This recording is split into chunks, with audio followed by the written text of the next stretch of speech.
Unknown author of the Doctor. Great, original concocter. Of the rare story of the bears. Their porridge pots, their beds and chairs. Which you with condescending pen, to please good little women and men, have writ, I pray you to excuse the freedom of my rhyming muse, for having ventured to rehearse this tale of yours in jingling verse, but fearing in your book it might escape some little people's sight. I did not like that one should lose what will them all so much amuse.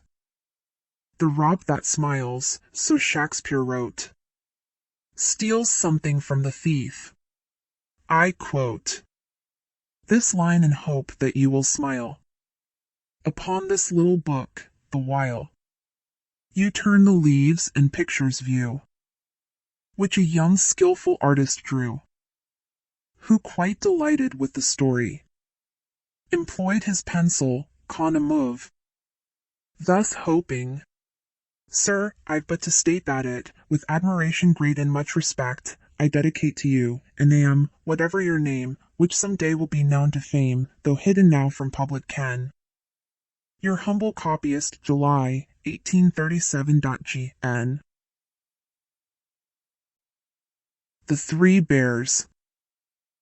3 bears, once on a time, did dwell snug in a house together, which was their own, and suited well by keeping out the weather. 'Twas seated in a shady wood, in which they daily walked, and afterwards, as in the mood, they smoked and read or talked. One of them was a great huge bear, and one of a middle size, the other a little, small, wee bear, with small red twinkling eyes. These bears each had a porridge pot, from which they used to feed. The great huge bear's own porridge pot was very large indeed. A pot of a middle size the bear of a middle size had got, and so the little, small, wee bear a little, small, wee pot. They, also, each one had a bed to sleep upon at night. The huge bear's was a great, huge bed, in length and width and height. The middle bear laid down his head on a bed of middle size. The wee bear on a small, wee bed did nightly close his eyes. One mourned their porridge being made, and poured into each pot. To taste it they were all afraid. It seemed so boiling hot. A burnt child dreads the fire, a bear doth dread it just as much, as these bears proved in taking care their porridge not to touch, for they most cautious had become, from having once before their mouths severely burnt with some, which made them dance and roar. They, therefore, let their breakfast be, till it should cooler grow, and meantime for a walk the 3 into the wood did go. And now a little old woman there came whilst the bears were out, through window, keyhole, everywhere. She peeped and peered about, and then she lifted up the latch, and through the door she went, for hold of all she could to snatch. No doubt was her intent. The bears had left the door undone, whilst strolling in the wood, for they suspected harm from none. They were, themselves, so good. The little old dame had entered in, and was well pleased to find the porridge pots, and that within they held food of such kind. Now had she waited till home came the bears, most likely they to breakfast might have asked the dame, and begged of her to stay. But she was impudent and bold, and cared for none a pin.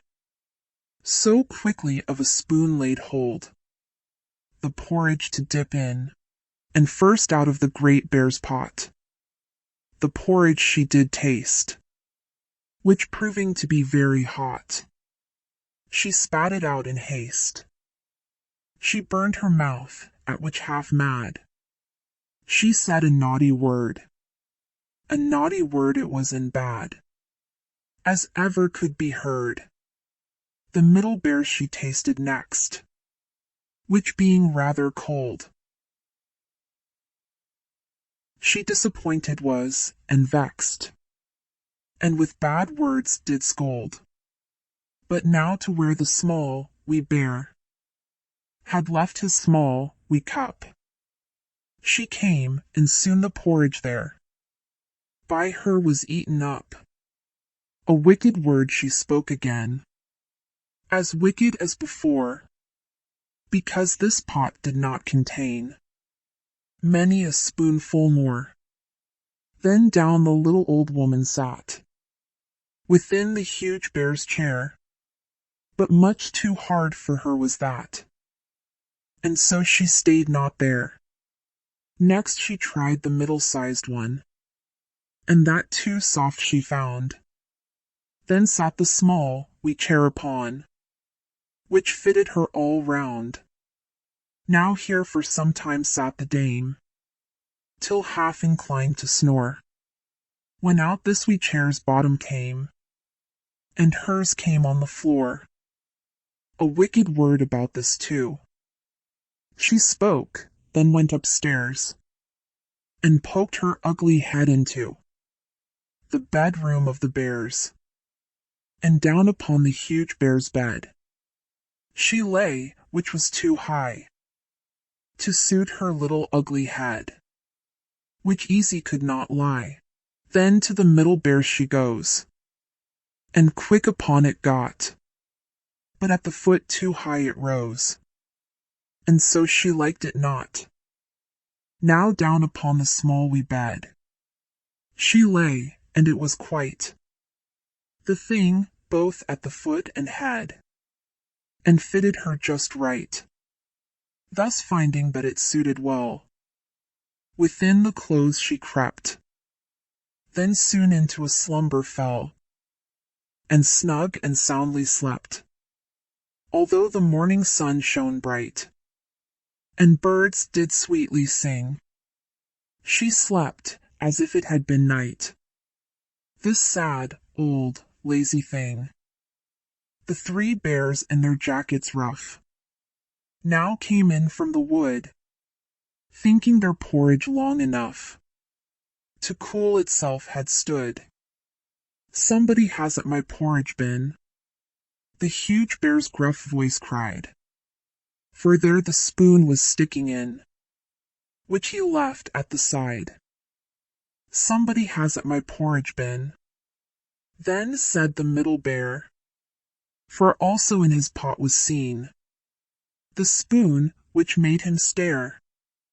These spoons were wooden spoons, not made of silver, else full soon this wicked dame would, I'm afraid, have pocketed each spoon. The small bear's small voice said, as he peered to his wee cup, somebody hasn't my porridge been, and eaten it all up I. On this the three bears finding that, the while they had been out, some one the door had entered at, began to look about. Somebody in my chair has sat, with voice so gruff and great. The huge bear said, when he saw that his cushion was not straight, somebody in my chair has been. The middle bear exclaimed, seeing the cushion dinted in by what may not be named. Then said the little small wee bear, looking his chair into, someone's been sitting in my chair, and sat the bottom through I. Now having searched the house below, most prudently these bears thought it just as well to go and do the same upstairs. Someone's been lying in my bed, cried out the great huge bear, who left his pillow at the head, and now it was not there. Someone's been lying in my bed. The middle bear then cried, I, for it was tumbled at the head, and at the foot and side. And now the little wee bear said, with voice both small and shrill, Someone's been lying in my bed, and here she's lying stall. The other bears looked at the bed, and on the pillowcase. They saw her little dirty head, and little ugly face. The little old woman had the deep voice of the huge bear heard, but she was in so sound a sleep, she neither woke nor stirred, for it appeared to her no more than thunder rumbling by, or than the angry winds which roar and sweep along the sky. And she had heard the middle bear, whose middle voice did seem to her asleep as though it were the voice but of a dream. But when the small wee bear did speak, she started up in bed. His voice, it was so shrill, the squeak shot through her ugly head. She rubbed her eyes, and when she saw the three bears at her side, she sprang full quick upon the floor, and then with hop and stride, she to the open window flew, which these good tidy bears wide open every morning through. When shaved they went downstairs, she leapt out with a sudden bound, and whether in her fall she broke her neck upon the ground, or was not hurt at all, or whether to the wood she fled, and mongst the trees was lost, or found a path which straightway led to where the highways crossed, and there was by the beadle caught, and taken into jail. This sad old woman good for naught remains an untold tale. The end.